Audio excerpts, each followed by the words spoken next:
মুখ তো লাল হয়ে টমেটো দেখাচ্ছে। এত লজ্জা কোত্থেকে পান হৈমন্তিকা? হৈমন্তী জবাব দেয় না। মনে ভয়াবহ জোর লাগিয়ে স্বাভাবিক হওয়ার চেষ্টা করে, কিন্তু ফলস্বরূপ শূন্যই রয়ে যায়। তুষার দু কদম এগিয়ে আসে, মাথার ঘোমটাটি সাবধানে ফেলে দেয়, অন্যার কোণাংশে বেশ খানিকটা হাতে পেঁচিয়ে সস্নেহে হৈমন্তীর কালো ঘন কেশ মুছে দিতে থাকে। হৈমন্তী নিশ্চুপ চুপচাপ নতজানু হয়ে আছে। প্রখর অনুভূতিতে নিজেকে কেমন অনুভূতিশূন্য মনে হচ্ছে। মৃদু মৃদু কেঁপে উঠছে শরীর। মাথায় আবারও ঘোমটা টেনে সরে এলো তুষার। পরনের ভেজা শার্টটা গায়ে আষ্টেপৃষ্ঠে জড়িয়ে আছে। কলারটা একটু টেনে প্যান্টের পকেটে হাত রেখে শটান হয়ে দাঁড়ালো সে। অবিরাম বৃষ্টিধারার দিকে তাকিয়ে এক মনে বলতে লাগলো, বৃষ্টি বেড়ে যাক, আপনি থেকে যান আর একটু সময়। সন্ধ্যার দিকে নওয়াজ আর তার পরিবার এলো আশরাফ সাহেবের বাসায়। সঙ্গে করে 4-5 মিষ্টি প্যাকেট, ফলমূল আর কেকও এনেছে। হৈমন্তী জানতো না ওরা এসেছে। নিজ রুমে মনোযোগ সহকারে বই পড়ছিল সে। হঠাৎ রাবিয়ার আগমন ঘটল সেখানে। কোনোরূপ কথা না বলে তিনি আলমারির কাছে এগোলেন। একে একে গোছানো কাপড়গুলো উল্টে পাল্টে দেখলেন।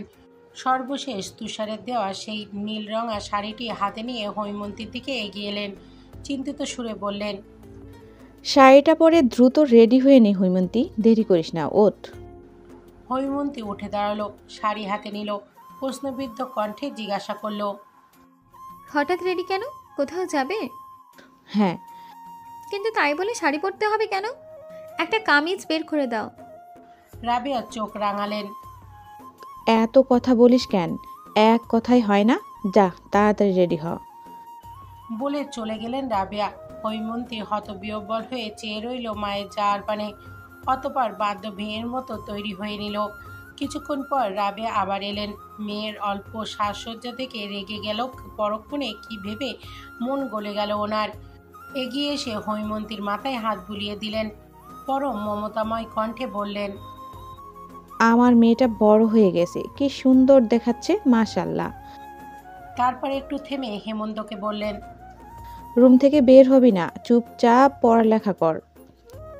মায়ের ব্যবহার কেমন অস্বাভাবিক ঠেকলো হৈমন্তীর কাছে, কিন্তু কিছু বলতেও পারল না সে। তার কিছু মুহূর্ত পর ড্রয়িং রুমে পা রাখতেই সব কিছু ঠাউর হলো মস্তিষ্কে। শরীর অবশ হয়ে গেল। নওয়াজের পরিবার দেখতে এসেছে তাকে। আশরাফ সাহেব কি দারুণ প্রফুল্লতার সঙ্গে নওয়াজের বাবার সঙ্গে কথা বলছেন। হাসি যেন সরতেই চাইছে না ঠোঁট হতে। হৈমন্তীর গলা শুকিয়ে গেল, পা এগোতে চাইল না। রাবিয়া জোর করে টেনে নিয়ে গেলেন তাকে। নওয়াজের সামনাসামনি বসানোর পূর্বেই মৃদু স্বরে কানে ফিসফিসিয়ে বললেন, উল্টাপাল্টা কিছু করবি না হৈমন্তী, তোর বাবার এই হাসিটা আবারও হারাতে দিস না। এইটুকু বাক্যে আর কোনো মতবাদ প্রকাশের ইচ্ছেটুকু তৎক্ষণাৎ মিয়ে গেল হৈমন্তীর। সে চুপচাপ সব হজম করে নিল। নওয়াজ তার দিকে এক দৃষ্টিতে তাকিয়ে আছে। ঠোঁটের কোণে সূক্ষ্ম হাসি লেগে আছে। বড়দের আলোচনা একবারও চোখ তুলে তাকালো না হৈমন্তী। তুষারের দেওয়া শাড়ি পরে যেখানে তার তুষারের সঙ্গে থাকার কথা ছিল, সেখানে নওয়াজের দেওয়া আংটি অনামিকা আঙুলে পরিধান করতে হলো তাকে। সে সময়টাই ছিল হৈমন্তীর জন্য সবচেয়ে করুণ মর্মান্তিক মুহূর্ত। নেত্রকোণে জমা হয়েছিল ক্ষীণ বিন্দুকণার জল। আংটি পরানোর শেষে নওয়াজ আর হৈমন্তীকে আলাদা কথা বলতে পাঠানো হয় তার রুমে বারান্দায়। হৈমন্তী কথা বলছে না। নওয়াজ বারবারই নিষ্পলক চেয়ে আছে তার মুখপানে। অস্তিত্বে ঘৃণায় আর রাগে শক্ত হয়ে আছে হৈমন্তী। নওয়াজ কিছু বলছে না দেখে ঝাঁঝালো গলায় বলে উঠল, আপনি এমন কেন করছেন নওয়াজ ভাইয়া? নওয়াজ যেন বুঝল না। কি করেছি? হৈমন্তী অবিশ্বাস্য চোখে তাকালো। কি করেছেন জানেন না? আপনাকে বলেছিলাম আমার আর তুষারের বিয়ে হয়ে গেছে, তবুও কোন মন মানসিকতায় বিয়ের প্রস্তাব নিয়ে এসেছেন আপনি? নওয়াজ অবুঝ চোখে তাকালো, হেসে বলল, তুমি মিথ্যা বলছো, এমন কখনোই হতে পারে না। দেখো হেমন্তী, আমি জানি তুমি আমাকে পছন্দ করো না, তাই বলে যে একদম অপছন্দ করো তা কিন্তু না। একটু বোঝার চেষ্টা করো আমাকে, আমি তোমাকে সুখে রাখবো। হৈমন্তীর অধৈর্য গলা। আপনি কি বাংলা কথা বোঝেন না? কোনো কালেই আপনাকে পছন্দ নয় আমার, বিরক্ত লাগে আপনাকে। আপনি শুধু তুষারকে ভালোবাসি, আর ওর সাথে আমার আইনগত বিয়ে হয়েও গেছে। নাওয়াজের মুখশ্রী করুণতায় ভরে গেল। হাসার চেষ্টা করে বলল, আমি বিশ্বাস করি না, তুমি মিথ্যে বলছো। আপনাকে মিথ্যে বলে আমার কী লাভ? তবুও আপনার বিশ্বাস না হলে আপনাকে রেজিস্ট্রি পেপারে ছবি দেখাতে পারি, দেখতে চান? নাওয়াজের চোয়াল শক্ত, চোখের জলের স্বতঃস্ফূর্ত ভাব। কাপা স্বরে বলল, তুমি সত্যি তৈমুরকে ভালোবাসো? হ্যাঁ। আঙ্কেলকে কিছু জানিয়েছো এ ব্যাপারে? আঙ্কেলকে কিভাবে মানাবে? হৈমন্তীর কঠিন গলায় উত্তর, তা নিয়ে আপনাকে ভাবতে হবে না, আপনি শুধু বিয়েটা ভেঙে দিন, আমি উপকৃত হব। সঙ্গে সঙ্গে মাথা নিচু করে ফেলল নাওয়াজ। নিদারুণ কণ্ঠে বিড়বিড়িয়ে উঠল, আমার ভালোবাসা এক পক্ষে রয়ে গেল হেমন্তী। আমি তোমায় আমার করে পেলাম না। বাতাসে এলোমেলো ঝাপটায় ঘুমন্ত তুষারের ঝাঁকড়া চুলগুলো বিরতিহীনভাবে উঠছে। নিস্তব্ধ দেখাচ্ছে তাকে। নবজাত শিশুর ন্যায় আদরে ভঙ্গিতে ঠোঁট হালকা উঁচু করে রেখেছে সে। হৈমন্তী দেয়ালে হেলান দিয়ে বসে আছে। কোলে থাকা তুষারের মাথাটা সাবধানে নামিয়ে দিতে চাইল সে, কিন্তু ব্যর্থ হলো। তুষার কিঞ্চিত নড়েচড়ে আবারও ঘুমিয়ে পড়েছে। আর একটু নিবিড় হয়েছে হৈমন্তীর সঙ্গে। হাতের বাঁধনও আগের চেয়ে শক্ত, সুগভীর। হৈমন্তী দীর্ঘশ্বাস ফেলে, হাল ছেড়ে দেয়। একপাশে পড়ে থাকা কর্মহীন হাতটা উঠিয়ে তুষারের ঝাঁকড়া চুলের ভাঁজে নিয়ে যায়। কিছু পলক মুগ্ধ হয়ে চেয়ে রয় সুদর্শন মুখ পানে। হাত বাড়ায়, ঘন পাপড়িগুচ্ছ ছুঁয়ে দেয় আনমনে। ভাবে তাকে দুশ্চিন্তায় ফেলে কেমন নিশ্চিন্তে ঘুমাচ্ছে ছেলেটা, যেন ভাজা মাছটাও উল্টে খেতে জানে না। অথচ কে বলবে এই ছেলেটাই একটু আগে তুলকালাম কাণ্ড বাঁধিয়ে দিয়েছে। মাঝরাতে কোথা থেকে বারান্দায় এসে চমকে দিয়েছিল হৈমন্তীকে। হৈমন্তী ভরকানো গলায় প্রশ্ন করেছিল, আপনি এত রাতে এখানে কি করছেন তুষার? ওপাশ থেকে তার ক্রোধে ভরা উত্তর ছিল, আপনাকে নাকি নওয়াজের পরিবার দেখতে এসেছিল, আংটি পরিয়েছে দেখি, হাত বাড়ান। হতভম্ব হৈমন্তী আকস্মিক প্রশ্নে রেশ ধরতে পারল না। বিমূঢ় বিহব্বল বিস্ফোরিত নয়নে চেয়ে রইল তুষারের মুখশ্রীর দিকে। জবাব না পেয়ে রাগ যেন ক্ষীণ বাড়ল তার। নিজেই হাত টেনে নিল।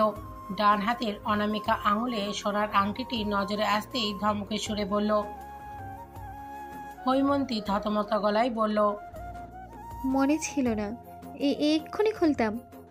তুষার প্রতি উত্তরহীন। এবার এক পলক হৈমন্তীর পানে চাইল মাত্রই হৈমন্তীর বক্ষস্থল ভারী হয়ে উঠল।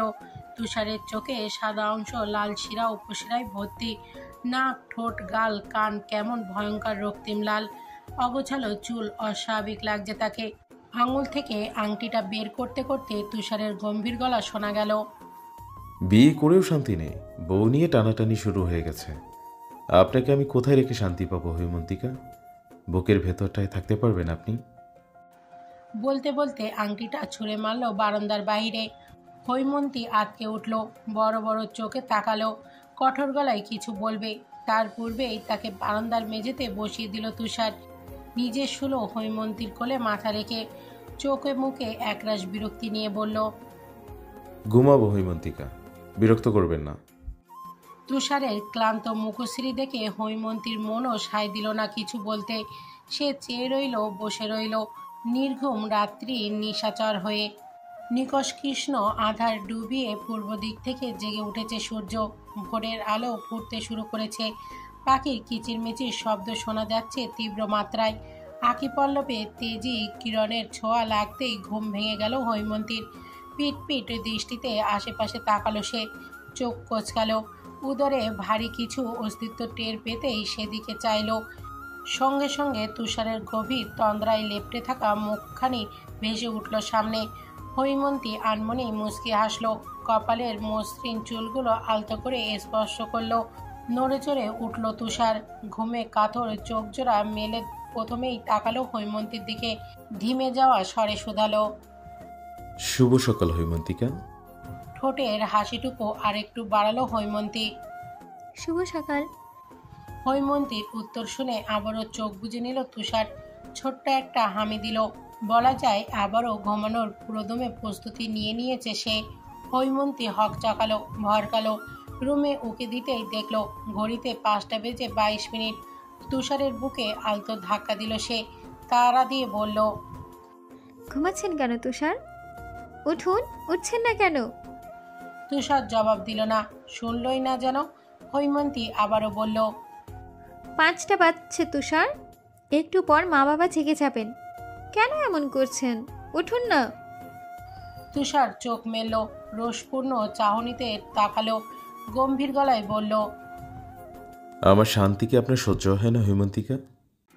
হৈমন্তীর চোখ ছোট ছোট হয়ে এলো, ভুরু কুচকে বলল, বাজে বকছেন কেন? উঠুন জলদি। এক ঝাঁক অনিচ্ছা নিয়ে উঠে বসলো তুষার। হৈমন্তীর ওড়না দিয়ে নিজের তৈলাক্ত মুখশ্রী মুছল। কিছু সময় নির্নিমেষ নির্ভুতে চেয়ে রইল হৈমন্তীর দিকে। হিমশীতল কণ্ঠে বলল, আপনি দিন দিন সুন্দর হয়ে উঠছেন হৈমন্তিকা, আমার ঘুম হারাম করে দিচ্ছেন। এটুকু বলেই আর বসল না তুষার। তৎক্ষণাৎ উঠে বারান্দা বেয়ে নিচে নেমে গেল। হৈমন্তী রেলিং ঘেঁষে দাঁড়িয়ে রইল, নিষ্পলক দেখতে লাগলো কৌশলে নিচে নেমে যাওয়া তুষারকে। দিন গড়ালো, আকাশে নেমে এলো অন্ধকার। রাবিয়া রান্নাঘরে রাতের খাবার তৈরি করছিল।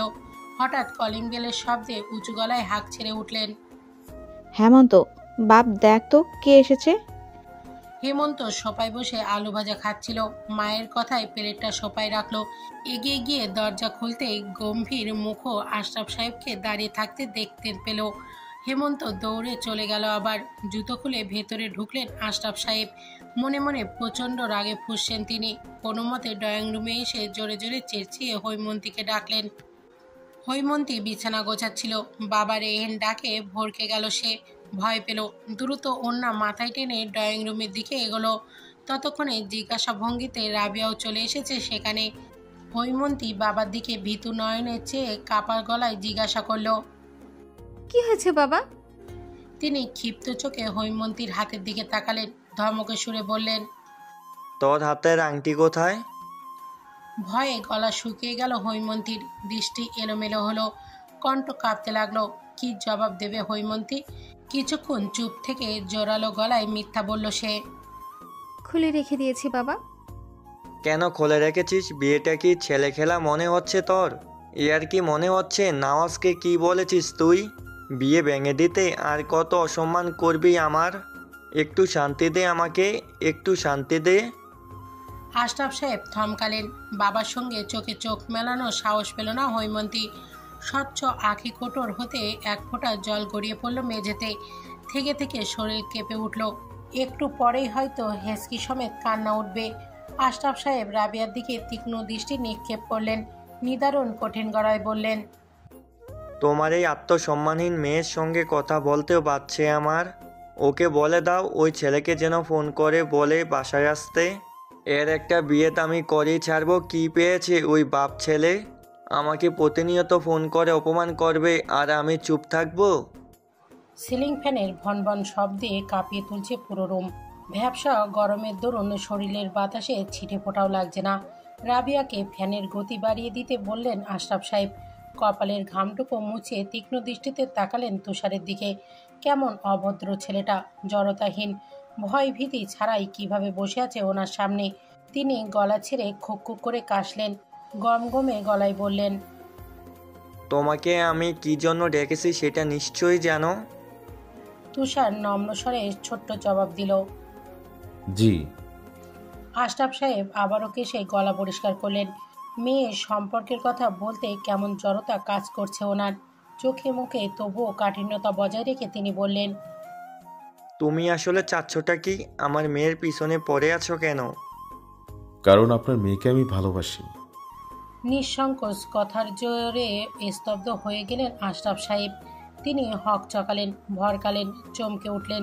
কিছুক্ষণ হতভম্ব হয়ে তুষারের দিকে চেয়ে অবাক স্বরে বললেন, বাড়ি নির্লজ্জ ছেলে তো তুমি। নিজের চেয়ে বড় মেয়েকে এসব বলতে লজ্জা করছে না? তোমার ভয় লাগছে না আমার সামনে এসব বলতে? তুষারের ভাবভঙ্গি অস্বাভাবিক শান্ত, কণ্ঠস্বর ভীষণ শীতল।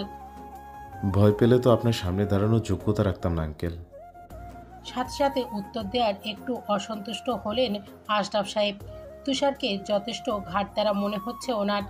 অত্যন্ত তুষারের অভিব্যক্তি তো তাই জানান দিচ্ছে। টেবিলে থাকা মিষ্টির প্যাকেটগুলোর দিকে একবার তাকালেন আশরাফ সাহেব। কি ভেবে হাসলেন, তাচ্ছিল্যের সঙ্গে বললেন, আমার সামনে দাঁড়ানোর যোগ্যতা তোমার এমনিতেও নেই। আমরা মধ্যবিত্ত পরিবার হতে পারি, কিন্তু খেটে খাওয়া মানুষ এভাবে বাবার টাকা উড়িয়ে খায় না। আগে নিজে উপার্জন দিয়ে কিছু করো, তারপর যোগ্যতার কথা বলবে। আশরাফ সাহেব ভাবলেন তুষার হয়তো চুপসে যাবে কিংবা লজ্জায় মাথা নিচু করে ফেলবে। তবে তেমন কিছু ঘটল না, বরং তুষারকে আগের মতোই স্বাভাবিক দেখালো। গাঢ় স্বরে সে বলল, মিষ্টিগুলো আমার বাবার টাকায় কেনা নয় আঙ্কেল, আমার টিউশনির জমানো টাকা দিয়ে কিনেছি, নিজের উপার্জনের টাকায়। আশরাফ সাহেব একটু থমকালেন। তুষারের মুখপানে গভীর পর্যবেক্ষণ নিয়ে তাকালেন। ছেলেটা দেখতে শুনতে খারাপ না, সুদর্শনই বলা চলে, আত্মবিশ্বাস ও প্রখর, কিন্তু তাই বলে এমন ছোট ছেলেকে প্রশ্রয় দিতে পারছেন না তিনি। বিষয়টা এখানেই ধামাচাপা দিতে চাইছেন। কোনোরূপ ভনিতা ছাড়াই আশরাফ সাহেব বললেন, দেখো ছেলে, আমার মেয়ের এঙ্গেজমেন্ট হয়ে গেছে, কয়েকদিন পর বিয়ে। ভালো হবে তুমি আমার মেয়ের পিছু ছেড়ে দাও। তোমার বয়স কম, আবেগের বশে কী করছো বুঝতে পারছো না। আমার মেয়েকে বিরক্ত করা বন্ধ করো। তুষারের মুখশ্রী গাম্ভীর্যে ভরে গেল। নওয়াজের কথা মনে পড়তেই মস্তিষ্ক গরম হয়ে উঠল। আশরাফ সাহেবের চোখে চোখ রাখল সে। গম্ভীর আওয়াজে ভীষণ ভয়ঙ্কর কথা বলে ফেলল, হৈমন্তিকা আমার বউ আঙ্কেল, ওনার সঙ্গে বিয়ে হয়েছে আমার, সুতরাং আপনার কথায় ওনাকে ছেড়ে দেওয়া সম্ভব না আমার পক্ষে। আশরাফ সাহেবের চোখে বিস্ময় স্পর্শ, বিমরতা কুঁচকে গেছে ভুরু যুগল। কিঞ্চিত রাগী স্বরে জিজ্ঞাসা করলেন তিনি, কি বলছো, বুঝে শুনে বলছো তো? এমন কথা মুখে আনার সাহস কোথা থেকে পেলে তুমি? প্রতি উত্তরে তার একরোখা জবাব। বিশ্বাস না হলে হৈমন্তিকাকে জিজ্ঞেস করতে পারেন। আশরাফ সাহেব মিনিট পাঁচে কিছুই বলতে পারলেন না, থম মেরে রইলেন। কি যেন গভীর মনোযোগে ভাবছেন, চুপচাপ নিশ্চুপ হয়ে। হঠাৎ চেঁচিয়ে ডাকলেন, হেমন্তী, এদিকে আয়। হৈমন্তী হন্তদন্ত পায়ে উপস্থিত হলো। এক পলক ভীতু নয়নে তুষারের দিকে তাকিয়ে আবারও নতজানু হলো। আশরাফ সাহেব আক্রোশে ফেটে উঠলেন, ক্রোধে জর্জরিত কণ্ঠে প্রশ্ন করলেন, এই ছেলে কি বলছে হেমন্তী? তুই বিয়ে করেছিস ওকে? হৈমন্তীর আত্মা কেঁপে উঠল যেন, পা অসর হতে শুরু করলো। জবাবে চুপ থাকা ছাড়া কিছুই বলতে পারল না সে। আশরাফ সাহেব আবারও তেতে উঠলেন, প্রচণ্ড ঝংকার তুলে ধমক দিয়ে বললেন, তোকে কি জিজ্ঞেস করেছি হেমন্তী, কথা বলছিস না কেন? হৈমন্তী ফুঁপিয়ে উঠল এবার, কণ্ঠ গলিয়ে একটু টু শব্দ বের করতে পারল না। আশরাফ সাহেব পীড়াদায়ক একদম ছাড়লেন। উঁচু কণ্ঠস্বরটা হঠাৎই মিয়ে গিয়ে একদম শান্ত শোনালো, এমনটা কিভাবে করলি হেমন্তী? বাবা মায়ের কথা একটুও ভাবলি না? হৈমন্তীর ফোপানো শব্দ বাড়ল, চোখে যেন কেউ মরিচ জ্বলে দিয়েছে, খুব জ্বলছে। কাপা স্বরে হৈমন্তী বলতে চাইল, বাবা আমি আশরাফ সাহেব থামিয়ে দিলেন ওকে। রাগ না দেখিয়ে ম্লান স্বরে বললেন, আমার বাসা থেকে বেরিয়ে যা হেমন্তী, এখানে তোর আর জায়গা হবে না। হৈমন্তী অবাক হয়ে বাবার দিকে তাকালো। দু গাল বেয়ে গড়িয়ে পড়তে লাগলো অবিরাম নোনা জল। সে ডাকলো, বাবা। আশরাফ সাহেব শুনলেন না, হেঁটে চলে গেলেন রুমে। যাওয়ার আগে রাবিয়াকে বললেন, তোমার মেয়েকে যেন আমি আমার বাসায় আর না দেখি রাবেয়া। কাজী অফিসে তেমন ভিড় নেই, সাধারণত কর্মরত কিছু সহকর্মীদের আনাগোনা ছোট্ট অফিসটাই। এক কি দুজন বিয়ে করতে এসেছে। হৈমন্তী আর তুষার এক কোণে ক্ষীণ ভাঙাচোরা চেয়ারে বসে আছে। হৈমন্তীর আঙুলগুলো তুষারের আঙুলের ভাঁজে ভাঁজে স্থির হয়ে নিস্তেজ হয়ে আছে। তার দৃষ্টি কালশিটে মেজের পানে। হঠাৎ একটা ছেলে এগিয়ে এলো তাদের দিকে। হৈমন্তীর উদ্দেশ্যে ঠোঁট ভরে বিস্তর হাসল। আসসালামু আলাইকুম ভাবি, আমি রনক, তুষারের বন্ধু। কেমন আছেন? হৈমন্তী জবাব দেয় না, মাথা তুলে প্রাণহীন হাসে মাত্রই। রনকও কথা বাড়ায় না, তুষারকে বলে, তোদের পালা এসেছে, কাজী ডাকছে, আয়। তুষার চোখের ইশারায় কি যেন বলল, ঠিক বোধগম্য হলো না হৈমন্তীর। কাজী বিয়ে পড়ানো শুরু করলেন। হৈমন্তী ক্লান্ত চোখে একবার আশপাশটা দেখলো। তুষারের কিছু বন্ধু বান্ধব সাক্ষী দিতে দাঁড়িয়ে আছে টেবিলের আশপাশ, হৈ হুল্লোড় করছে। মৃদু চেঁচামেচির শব্দে মেতে উঠেছে কাজী অফিস, অথচ হৈমন্তী নির্বিকার হয়ে বসে আছে। আজ তার বিয়ে, কিন্তু তার বাবাটাই যে তার ডান পাশে দাঁড়িয়ে তাকে আশ্বস্ত করতে এখানে নেই। হৈমন্তীর মনে হচ্ছে তার ভেতরটা নিদারুণ কষ্টে জ্বলছে, পুড়ে যাচ্ছে, অথচ সেটা অনুভব করতে পারছে না সে। মস্তিষ্ক বারবার জানান দিচ্ছে হৈমন্তীর কষ্ট হচ্ছে, কান্না আসছে, কিন্তু কোথায়? সে তো ভাবশূন্য হয়েই বসে আছে। কান্না আসছে না একদমই, জোর করেও না। তবে কাজীর ডাকে স্তম্ভিত ফিরল তার। কাজী তাকে বারবার কবুল বলতে বলছেন। সবার অস্কুশ দৃষ্টি তার দিকেই। হৈমন্তী পিটপিট নয়নে আশেপাশে তাকালো, গভীর চোখে চাউনিতে আটকে গেল সঙ্গে সঙ্গে। তুষার গাঢ় স্বরে প্রশ্ন করল। কবুল বলবেন না হৈমন্তিকা? জবাবে আর সময় নিল না হৈমন্তী, কাপা গলা থেকে থেকে বলল, কবুল কবুল কবুল। এতক্ষণে যেন সবাই স্বস্তির নিঃশ্বাস পেল। কাজী তুষারকে কবুল বলতে বললেই তুষার এক নিঃশ্বাসে 3 বার কবুল বলে ফেলল। মুহূর্তেই এক দফা হাসাহাসি চলল সবার মাঝে। শুধু হাসাহাসি নেই হৈমন্তীর। তুষার ব্যাপারটা খেয়াল করতেই কিছু বলল না, সবাইকে বিদায় জানিয়ে বাইকের কাছাকাছি এলো। আকস্মিক হৈমন্তীর কোমর জড়িয়ে তাকে উঁচু করে ধরল তুষার। মাটি থেকে পা 2-1 ইঞ্চি ওপরে উঠে গেল হৈমন্তীর। চমকে গিয়ে তুষারের কাঁধে শার্টটুকু খামচে ধরল সে। তুষার বাইকে বসিয়ে দিল তাকে। হুট করে অদরে অধর ছোঁয়ালো অতি অধৈর্য ভঙ্গিতে। বুকের সঙ্গে চেপে ধরে অনুরোধে সুরে বলল, আপনি কাঁদুন হৈমন্তিকা, আমি অভিযোগ করব না। দরজা খুলে তুষার আর হৈমন্তীকে একসঙ্গে দেখে কিন কর্তব্য বিমূঢ় হেনা। বিস্ময়ে চোখ দুটো অস্বাভাবিকের চেয়েও বড় দেখাচ্ছে। কপাল কুঁচকে গেছে, কণ্ঠ নড়বড়ে। কিছুক্ষণ চুপচাপ ওদের দিকে তাকিয়ে থেকেই হঠাৎই কাপা গলায় ডাকলেন, তুষার। তুষার মায়ের দিকে তাকালো, কণ্ঠের দৃঢ়তা এঁটে বলল, ভেতরে ঢুকতে দেবে না মা? হেনা সরে দাঁড়ালো। অর্ধাধিক বিস্ময়তায় কি বলবেন ভেবে পাচ্ছেন না তিনি। অজানা আশঙ্কার ভেতরটা নিদারুণ কেঁপে উঠেছে। ভবিষ্যতের কথা ভেবে ভয় লাগছে। হেনার দৃষ্টি স্থির হয়ে আছে তুষারের হাতের মুঠোয় শক্ত করে থাকা হৈমন্তীর নিস্তেজ হাত পানে।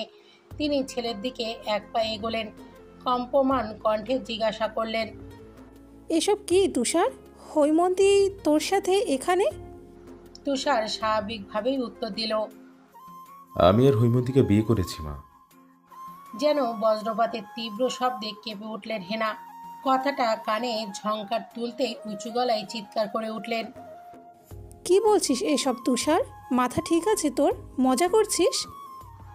তুষার ভাবলেশীন নিশ্চুপ, নজর কাড়া শীতল চাউনি ছুড়ে দিল মাত্রই। যা বোঝার বুঝে গেলেন তিনি। মস্তিষ্ক সচল হয়েও আবার নিভে গেল যেন।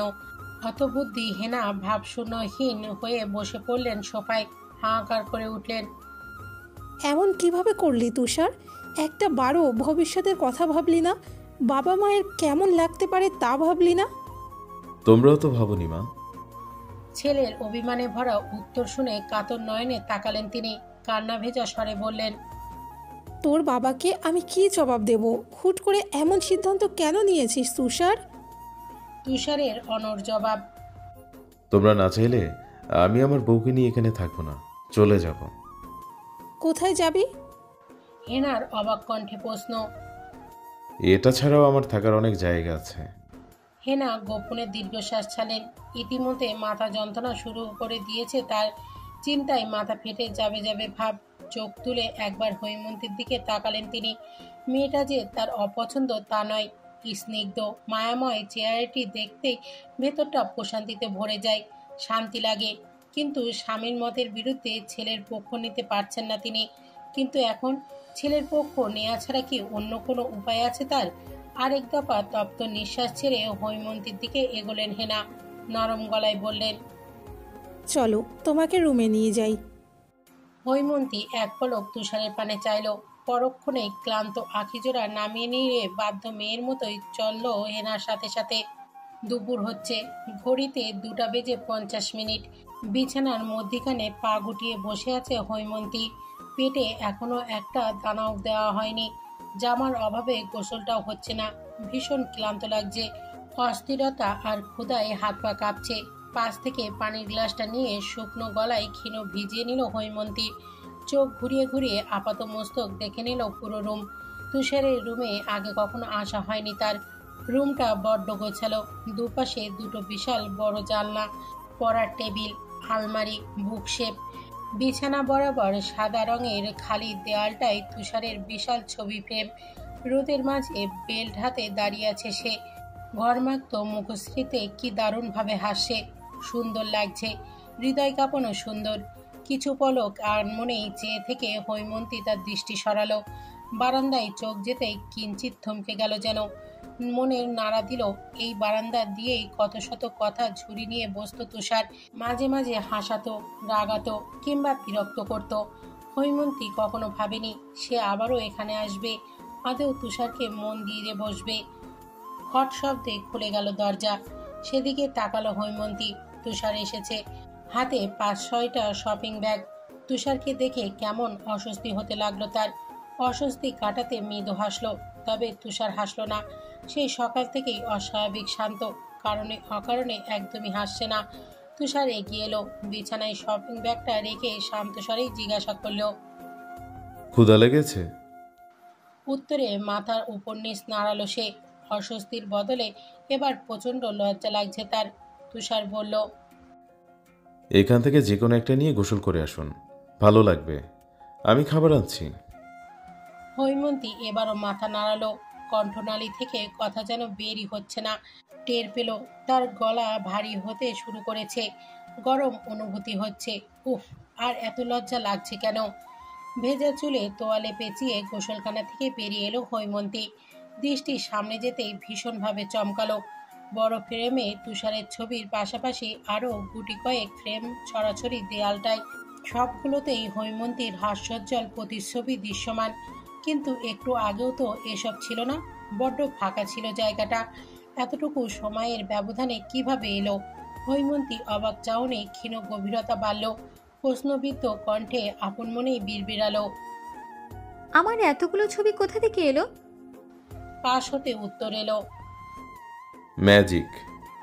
হৈমন্তী হক চাকালো, দ্রুত পাশ ফিরে তাকালো।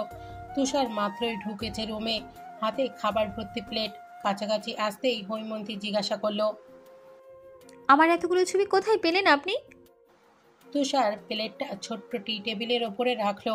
হৈমন্তীর দিকে চেয়ে এতক্ষণের পর ঠোঁটে অল্প হাসি রেখা টেনে জবাব দিল, বললাম না ম্যাজিক। বিছানায় বসুন, আমি চুল মুছে দেই। হৈমন্তী বিছানায় বসলো। চুল থেকে তোয়ালে নিয়ে নিজেই চুল মুছার প্রস্তুতি নিয়ে বলল, আমি পারবো মুছতে। তুষার শুনল না, রুষ্ট চাহনি দ্বারা নিষেধাজ্ঞা জারি করলো। হৈমন্তীকে কাছে এনে সস্নেহে চুল মুছিয়ে দিতে লাগলো। বিরক্তি করার সুযোগ সাহস কোনোটাই আর পেল না হৈমন্তী। চুল মোছা শেষে তোয়ালিটা চেয়ারের উপর ছুঁড়ে মারল তুষার।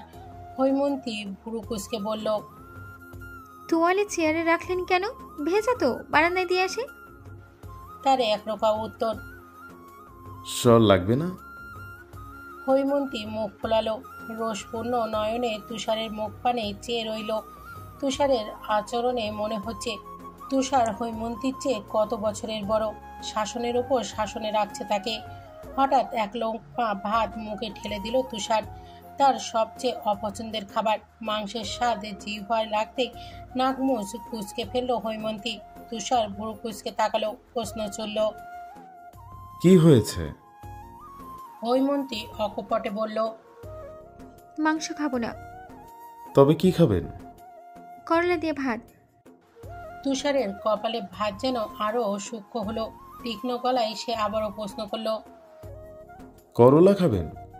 করলা আবার খেতে ইচ্ছে করে নাকি? আরাম করে, আমার প্রিয় খাবার। হৈমন্তীর কথা থামিয়ে আরো এক লোকমা খাবার খাইয়ে দিল তুষার। আদিশের সুরে বলল, আপনি করলা খেতে পারবেন না। এই করলা খাওয়ার কারণেই আমার সঙ্গে আপনার এমন তেতো তেতো আচরণ। হৈমন্তী চোখ রাঙালো। আমি এখন তেতো আচরণ করছি? সব আপনার বানোয়াট কথা। করলার মতো মজাদার খাবার আর আছে? তুষার উত্তর দিল না এবার। হৈমন্তীর দিকে তাকিয়ে বিস্তর হাসতে লাগলো, নিঃশব্দে একাধারে। তুষার প্লেট রাখতে রুম থেকে বেরিয়ে গেলে বিছানায় গা এলিয়ে দিল হৈমন্তী। রাজ্যের ঘুম যেন বাতাসের বেগে ছুটে এসে তার আঁকিপল্লবে নিজের স্থান গড়ে তুলেছে। চোখ মেলে থাকা যেন দায় হয়ে উঠেছে। হৈমন্তী অন্য পাশে ফিরে কাত হয়ে শুল। বারান্দা গলিয়ে আসা তেজশ্রী রোদের আলো ভীষণ জ্বালাচ্ছে তাকে। তীব্র আরামে চোখ বুঝল সে। নেত্রে ঘুম ভর করতেই হঠাৎ নিজের কোমরে আলতো স্পর্শ পেল। ভরকালো বিদ্যুতের স্পর্শের ন্যায় কেঁপে উঠল। কাঁধে উষ্ণ নিঃশ্বাসের আভাস পেতেই চোখ মেলল সে। তুষারকে আবিষ্কার করল নিজের অতি নিকটে। বক্ষস্থল যেন সর্বোচ্চ গতিতে কেঁপে উঠল। আবারও শ্বাস প্রশ্বাস ঘন হলো। নেশাময় চাহনি কোমলতা চোখাচোখি হতেই আড়ষ্ট ভঙ্গিতে চোখ খিচে বন্ধ করল হৈমন্তী। পরপরই কানের কাছে তুষারের নির্মগ্ন কণ্ঠে স্বর শুনতে পেল। ভয় পাচ্ছেন হৈমন্তিকা? ভয় পাবেন না, আমি কিছু করব না, শুধু একটু ঘুমাবো। বলে আরও কাছে এগিয়ে আসলো তুষার। কাঁধে নিজের কপাল ঠেকিয়ে অধর ছোয়ালো। আর একটু নিবিড় হয়ে নিভৃতে বলল, আপনি প্রাণনাশিনী হৈমন্তিকা, সর্ববিধ্বংসী। কেটে গেছে অনেকটা সময়। হৈমন্তীকে আঁকড়ে ধরে ঘুমিয়ে পড়েছে তুষার। অথচ হৈমন্তীর চোখ তন্দ্রাবিহীন। সেই যে ঘুম উবে গেল আর ধরাই দিল না।